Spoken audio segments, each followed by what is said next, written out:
আওয়ামী লীগের আসল ভরসা এবার ডক্টর ইউনূসের মাধ্যমে ম্যানেজড হয়ে যাচ্ছে কিনা সেই প্রশ্ন দেখা গিয়েছে।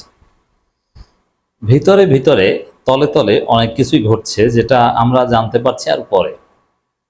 দর্শক, আওয়ামী লীগের আসল ভরসা কি ভারত? আওয়ামী লীগের ভরসা কিন্তু জনগণ নয়। আওয়ামী লীগ নেতাকর্মীদের উপর এখন ভরসা করে না। যেমন কট্টর আওয়ামী লীগ কিছু এখনো আছে, তারা আওয়ামী লীগের নেতাকর্মীরা সবাই মিলে আওয়ামী লীগকে আবার বাঁচাবে, কথা তারা বিশ্বাস করে না। যে না, আওয়ামী লীগকে আওয়ামী লীগের লোকজন বাঁচাতে পারবে না, এটাই তাদের বিশ্বাস। শেখ হাসিনা আবার তাদেরকে একটা সুন্দর সময় দিবেন, এটা আওয়ামী লীগের লোকজন বিশ্বাসই করে না। শেখ হাসিনাও বিশ্বাস করে না যে তিনি পারবেন বা তার অন্য কোনো নেতাকর্মী পারবে। তাহলে আওয়ামী লীগের একমাত্র ভরসা ভারত, মোদী, তাদের আব্বা, জয়ের আব্বা কিন্তু মোদী।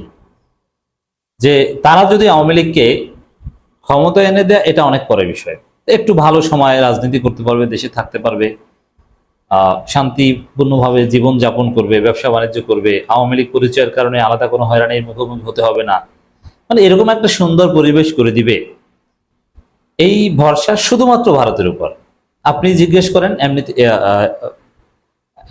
যারা আপনাকে সত্যি কথা বলবে, মিডিয়ার সামনে সাক্ষাৎকার বা উপর উপর ফেসবুক লেখে, এটা আলাদা কথা।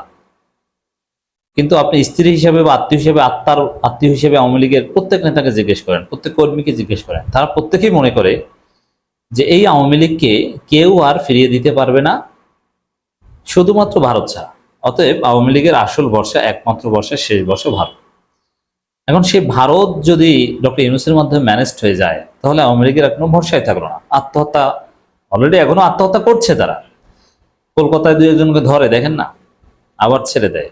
এখন সামনে যদি তাদেরকে দেশ ছাড়ার, যেহেতু তারা অবৈধভাবে আছে, বেসিক্যালি ভারত ওইভাবে দীর্ঘদিন থাকা যায় না, দেশ ছাড়ার কথা বলে, তখন দেশে আসবে আর জনগণ পিটেই একদম হাত পা ভেঙে দিবে। আর সরকার যে মামলা টামলা দিবে, ওটা তো পরের বিষয়। তো দর্শক, এই মোদি বা ভারত যে ইউনূসের মাধ্যমে ম্যানেজড হতে পারে, বা কিছু ঘটনা শুরু হয়েছে, আমি আসছি সেদিকে। তার একটা থিওরি প্রথমে দিই।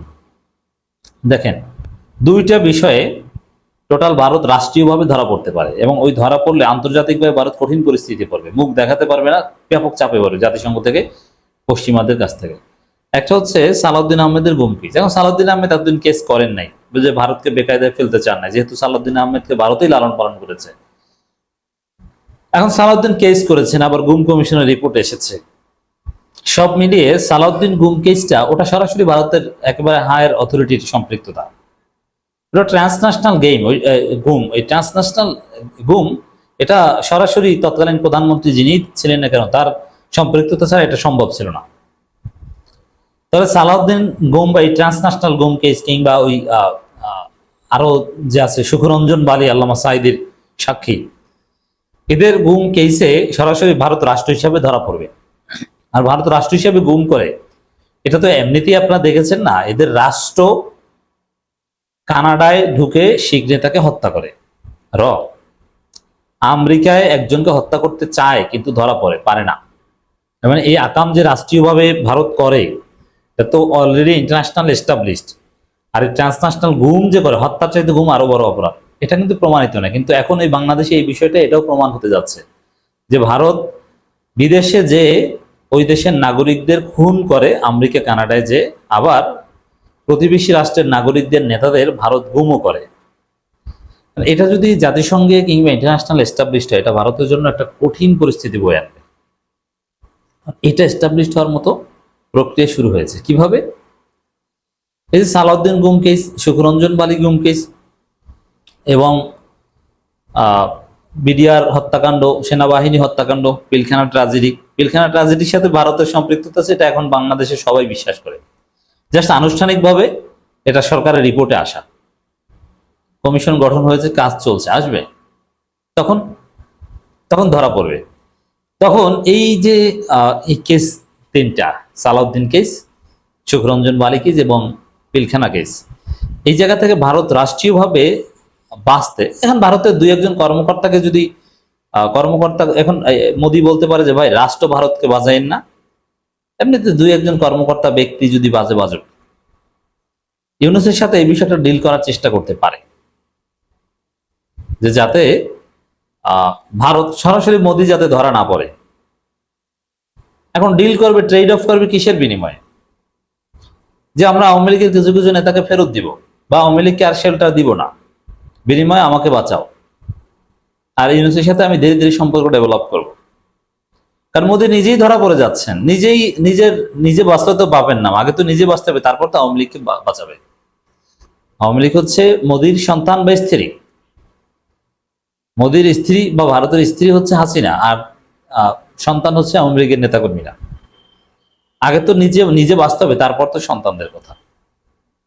তো এই জায়গাটায় মোদী তলে তলে ইউনূসের সাথে মিশতে চাইবে, আবার ইউনূস আবার ছাড় দেওয়া লোক না, মোদী বললেই যে তার সাথে। তবে হ্যাঁ, ন্যায্যতার ভিত্তিতে এই আকাম যদি ছাড়ে ভারত, তাহলে ইউনূস সুযোগ দিতে পারেন ভারতকে বা মোদীকে। তো এরকম একটা চেষ্টা চলছে হয়তো। তার অংশ হিসেবেই আমরা ঘটনা ঘটার বেশ পরে জানতে পারলাম ডক্টর ইউনূস নরেন্দ্র মোদীর ঈদুল আজহার শুভেচ্ছা বিনিময়, একে অপরকে ভিতরে ভিতরে ঈদুল আজহার শুভেচ্ছা জানিয়েছে। কিন্তু এটা আমরা জানছি পরে। এখন ঈদুল আজহা, কোরবানি, গরু কোরবানি, এটা তো মোদীর শুভেচ্ছা জানানোর কথাই না। মোদীর যে আরএসএস এর নীতিমালা বা তার যে হিন্দুত্ববাদী দর্শন, গরুকে যেভাবে মা বলেন, তাতে বা বিজেপির লোকজন, আরএসএস এর লোকজন যেভাবে গরু জবাইয়ের বিরোধিতা করে, তাতে বাংলাদেশে যেভাবে গরু জবাইয়ের কোরবানি হয়, এটাতে শুভেচ্ছা জানানোর কথা না। তারপরও জানিয়েছে, কারণ ইউনূসের সাথে খাতির দরকার। খাতির না করলে মোদী নিজেই ধরা পড়বেন। এটা হচ্ছে ঘটনা। অন্তর্বর্তী সরকারের প্রধান উপদেষ্টা ডক্টর মোহাম্মদ ইউনূস ও ভারতের প্রধানমন্ত্রী নরেন্দ্র মোদী পবিত্র ঈদুল আজহার শুভেচ্ছা বিনিময় করেছেন।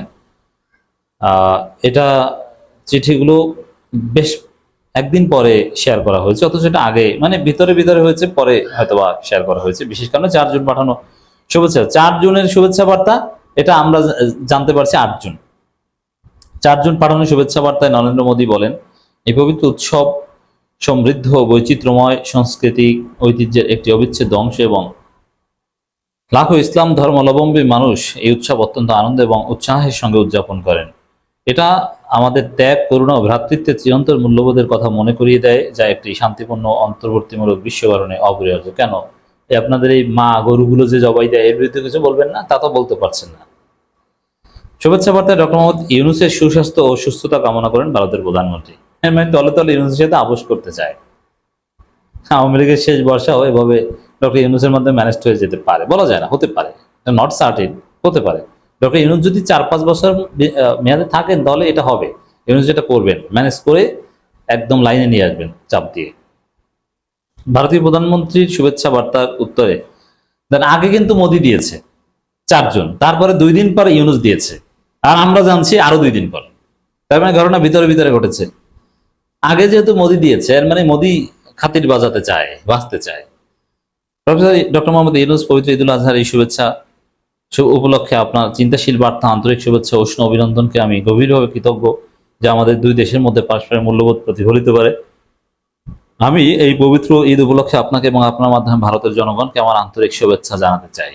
পবিত্র ঈদুল আজহা এমন একটি উৎসবের সময়, যা মুসলিম সম্প্রদায় উৎসব, ত্যাগ ও উদারতা, ঐক্যের চেতনা একত্রিত করে এবং বিশ্বব্যাপী জনগণের বৃহত্তর কল্যাণের জন্য একত্রে কাজ করতে আমাদের সকলকে অনুপ্রাণিত করে। আমি বিশ্বাস করি যে পারস্পরিক শ্রদ্ধা, সমঝোতা আর চেতনা আমাদের জনগণের কল্যাণের জন্য একসাথে কাজ করতে নির্দেশনা দেবে। ডক্টর মোহাম্মদ ইউনূসের এবং এই পবিত্র ঈদে আমি আপনার সুস্বাস্থ্য, সুখ, সমৃদ্ধ, ভারতের জনগণের শান্তি, অগ্রগতি, সমৃদ্ধ কামনা করি। যাই হোক, তো এই শুভেচ্ছা বার্তার তাৎপর্য আশা করি ব্যাখ্যা করতে পেরেছি আপনাদের জন্য।